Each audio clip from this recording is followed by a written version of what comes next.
Hi, everyone. For those of you that don't know me, my name's Harv Nagra. Until a few months ago, I was the group operations director at a pan-European design and marketing agency with headquarters here in London in the UK and offices in France and Switzerland. But I brought in Scoro, an agency work management platform at my past agency, and loved the benefits it brought. My team loved it. And I loved it so much, actually, that I moved away from that in-house ops director role and joined as head of brand communications. But my head and my heart are still very firmly in agency ops. And some of you might know that I'm the host of the Handbook, the Agency Operations podcast, which I'll tell you more about in a few minutes. But today, of course, we're here to talk about productivity and flow. So a lot of us probably have heard of this term, but what you might not know is that this is a concept that was put forward by a Hungarian-American psychologist, Mihaly Csikszentmihalyi, and he calls flow an optimal state of being. So a state in where people are so immersed in an activity that nothing else matters. And his research showed that the more time people spent in flow throughout the week, whether that was in their personal lives, whether that was at work, the higher they rated their satisfaction with life. So that's a pretty powerful sentiment. So his flow diagram looks like this. So it's got two axes with skills across one and challenges on the other. And your skills and challenges go from low to high. So what he says is that when you don't have the right skills, but your challenges, your project, whatever you're working on is too difficult, you live in anxiety. Okay. And on the other hand, when you've got all the right skills, but the challenge isn't challenging enough, right? The project that you're working on aren't challenging enough, you live in boredom. So flow occurs when you're working on a challenging activity that requires skills. So in that state, like we just said a moment ago, people become so involved and so immersed in what they're doing that it almost becomes spontaneous and automatic. Everything else fades away. So hopefully, like some of you answered, you get into flow multiple times a week. That definitely resonates, and it gives us something to aspire to anyway, right? If our quality of life index is off the charts when we feel that way, that's a good thing to aim for. But what the psychologist says is that flow requires a complete focusing of your attention at the task at hand. It leaves no room in the mind for irrelevant information.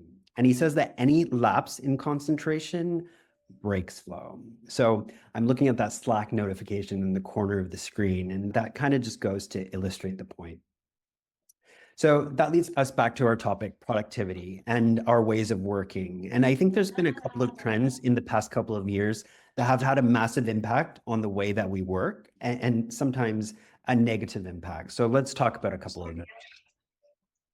The first one is remote working, right? I think this has created at some point a sense of anxiety for those of us that work as project managers or even ops, where we're very deadline driven, a sense of anxiety about how much progress our colleagues might be making on shared projects when we can't see them. You used to be able to look over at somebody's screen and just feel confident that they're making progress and things are ticking along. We can't do that any longer. So it turned into this thing where we started relying on these communication tools to check in more frequently and make sure people are on track and things like that.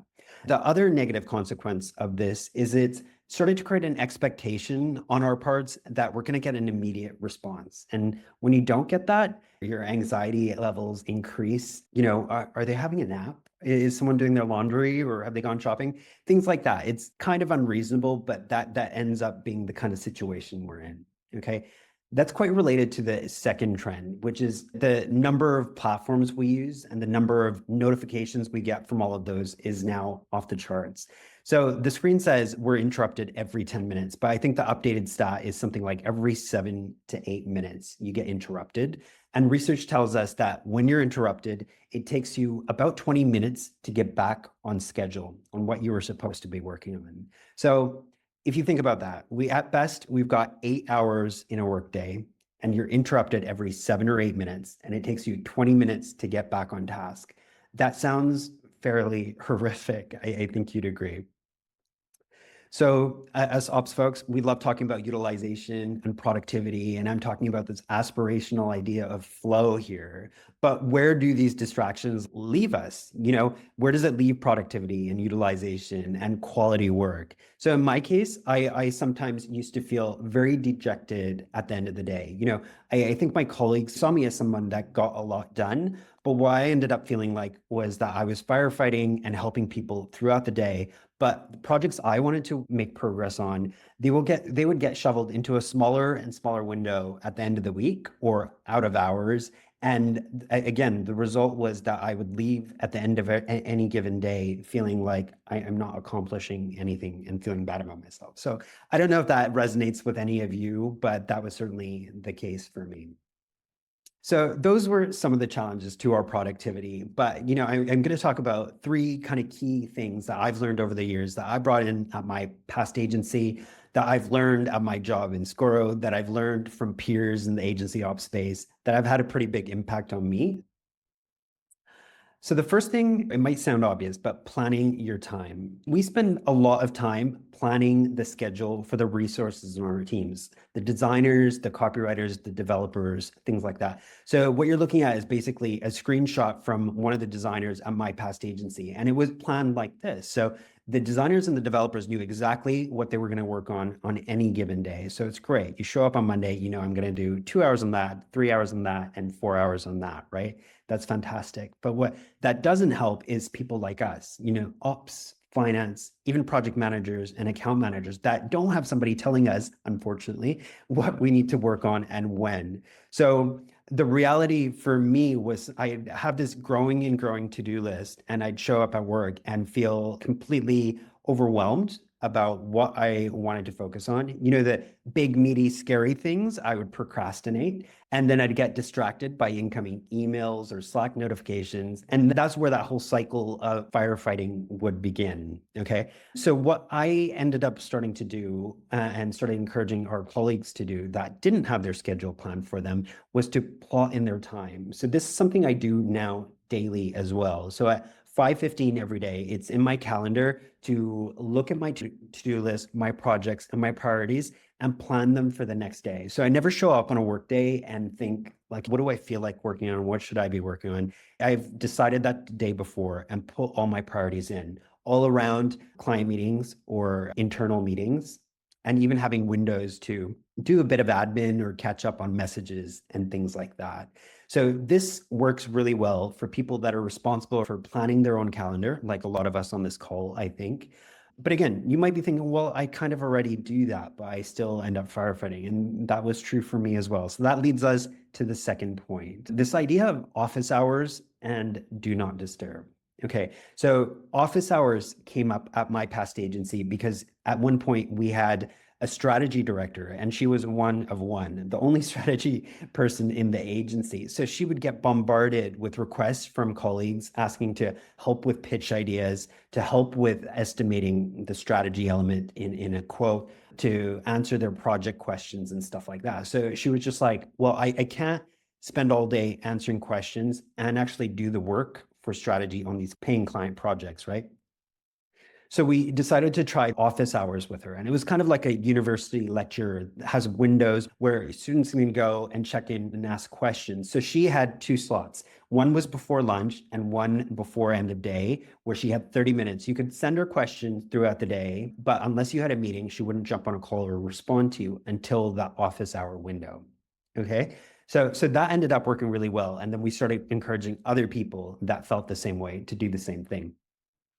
The other idea is something that I was exposed to at Scoro. So, of course, we all know that when we're hopping on a call like this, we put on Do Not Disturb on our computers and so on. But at Scoro, what I was surprised to learn during onboarding week, it's basically a company policy. They don't police it, but they strongly encourage it that you should have Do Not Disturb on your personal device and your work computer at all times. So I was quite shocked by this, and I was like, how does anybody get anything done if you're not answering people's questions and moving things along, right?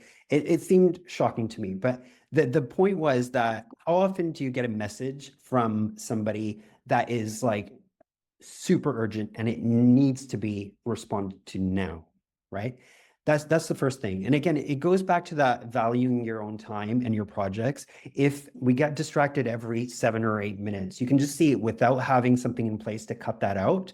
That's where that spiral of firefighting starts and your own stuff starts getting squeezed into smaller and smaller windows. So that was the first thing, that it probably, whatever it is, probably doesn't need a response right now. The other thing was that you can make tweaks and exceptions in your settings on your computer, on your phone, your Mac or Android, whatever, where you can make exemptions for certain apps. So my main exemption is for my calendar, so I see meetings and don't forget that I need to join something. And the other is kind of like phone calls, so that if someone's ringing me, I do know, and basically my doorbell. So those are my exemptions. Nothing else gets through. Okay. The result of this is that you end up respecting your own time and focusing on what you're supposed to be focusing on. And like the office hours idea, you encourage yourself to have windows during which to check your time. So that might be, beginning of the day, right before lunch, after lunch, mid-afternoon, and end of day. Or you could have only smaller windows, like my colleague that was the strategy director. Again, like I said, this is not policed, it's strongly encouraged. And most of my colleagues here do this, and I do it now as well. And, if somebody does want to check their messages and emails more frequently, that's fine. But it's just, you're not constantly seeing these Outlook or Slack notifications pop up that you feel like, oh my God, I need to look at this right now and see what it is. Okay. And a related bonus tip before I move on, in Slack, having a policy encouraging people to respond in threads is just so effective, because probably not everyone in the channel cares about that question or comment that was made. So by encouraging the commenting or conversations to happen in those threads means that the person that asked gets the notifications, and people that are interested in that question can go and read up on it. But everyone else in the company or in that channel isn't getting bombarded with extra information. So that's something I'd really encourage you to do if you're not already doing that. And my last kind of main theme was about fixing meetings. So at my agency, what we did was we insisted that whoever put in a meeting, you would have to come in with an agenda. You couldn't just walk in and say, well, this is a loose theme. You had to have some bullet points in terms of what you wanted to get out of the meeting and what your plans were. Okay. So this meant we had something to focus on rather than going off script and thinking, okay, we didn't do anything we were meant to. And the next tip is something that I saw again at Scoro when I joined. What they did here and what I have seen here is that meetings were cut down rather than 30 or 60-minute defaults. The policy is your meetings need to be 20 or 40 minutes. So instead of 30, 60 is 20 or 40. Okay. The thing is, we get the same volume of conversations and ideas done. We just save ourselves 10 minutes, and it allows us to start focusing on the next thing we're supposed to be working on rather than making sure we're there till the full 30 minutes. So that's really effective. A related challenge at my past agency, we started feeling like there was too many meetings. And I'm not talking about project related meetings. It was the cadence of management meetings we put in. We were a multi-entity business with multiple business units, digital, strategy, creative, and things like that. And we had management meetings, which it seems like a good idea, and it is. But it did start feeling really heavy, especially for those of us in ops or the MD and the finance director that would participate in a lot of these. It started feeling really heavy. So there's something I discovered at Scoro that was this idea of asynchronous meetings. And surprisingly, the people that attend this are all the VPs and the heads of department. So it's a very senior level meeting is what I'm trying to say, right? And what happens is it happens every Monday at 1 p.m., but nobody actually shows up. So what you're supposed to do before Monday at 1 p.m., everyone needs to log their meeting bullet point updates, their status updates on what they've been doing or what their teams have been doing and what you need other departments to know. So everyone logs their bullet points, and at 1 o'clock, everyone knows that you can sign in and read the update. The entire company, all these senior level individuals sharing their status updates. So this for me was quite mind blowing. So what could be 10 or 20 people joining for a status update for an hour, and you think about the time and the financial implications of that, this was probably a 15-minute commitment from all these very senior level people. So I think that's really quite a cool thing to experiment with. At Scoro, we also have a meeting free Wednesday. Okay. So external meetings are fine with your clients and stuff like that, but we strongly discourage our colleagues to book us on that day. So everyone knows when you're planning your week or planning your next day, Wednesday is a good day to put in those kind of heavy thinking strategy kind of blocks of time for yourself because you're not going to have internal meetings. So that's quite useful. And that doesn't mean I can't ping my colleague to say, hey, I could borrow you for 5 minutes to get your opinion on something. Will you have 5 minutes later today? And that does happen. But the point is, you don't pre-book anyone on that Wednesday. So with all of this stuff, what works for me, what's worked in my past agency, what works at Scoro, and some of these tips that I've learned from other people in agency ops, it doesn't necessarily mean it's going to work for you, right? So you need to go away, sit down with a few key people in your teams and think about ideas. What are the biggest blockers to productivity? And what could you experiment with? It could be ideas like you've heard today or other people talking about.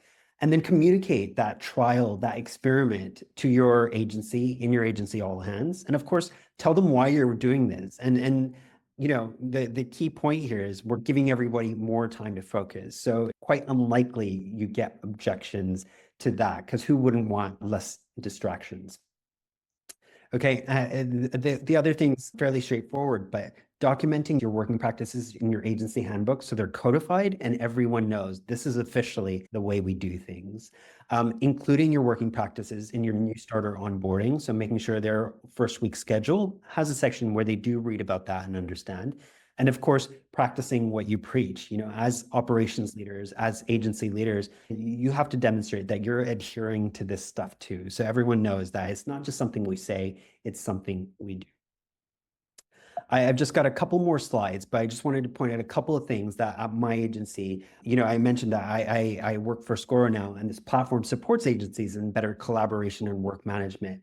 One of the things the designers at our agency, designers and developers loved is that based on the planning we did for their schedule, it automatically completes their timesheets. So they don't have to do any manual time tracking. Basically, what's in your plans is effectively your timesheet. You just need to tick to say that's done or make an adjustment. If you were planned for 3 hours, but you ended up working 3.5, you would just tweak that to say 3.5. So that makes things really straightforward. For the rest of us, the PMs, the AMs, the ops people, finance people, I talked about planning your own calendar. So if you're already doing that, you're halfway there. In Scoro, it syncs with your calendar and you can tag your calendar entries to a project. So again, if you've planned out your full day of calendar entries, all you need to say is it's this project and this deliverable, and boom, your timesheets are done as well. If your internal team tracks time, that's something I do.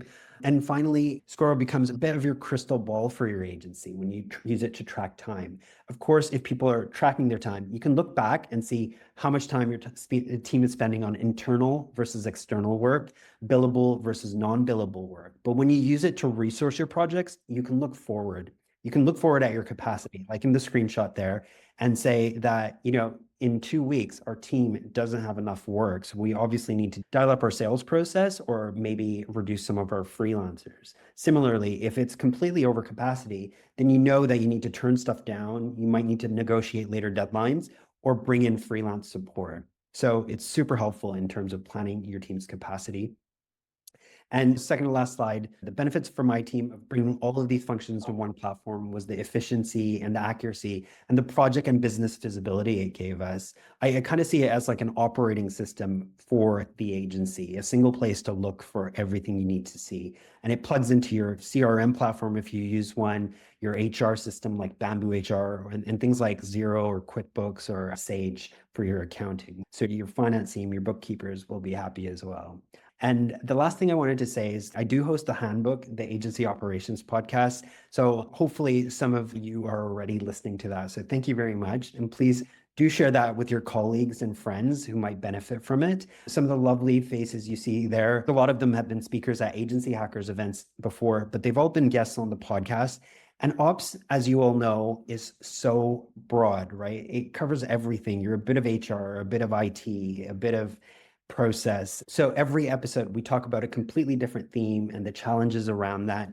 And these experts, whether they're in-house ops people or consultants, give us some ideas on how we can do things a bit better. So it's a lot of knowledge sharing. So please do subscribe. It's on Apple, Spotify, and you can find a link on Scoro's website. And of course, I'm on LinkedIn as well. So if you ever want to pick my brain about anything, if you ever want to speak to me, drop me a note on LinkedIn. I'd love to chat with you. And I share a lot of the clips and learnings from the podcast on my LinkedIn as well. So that's somewhere you can keep up.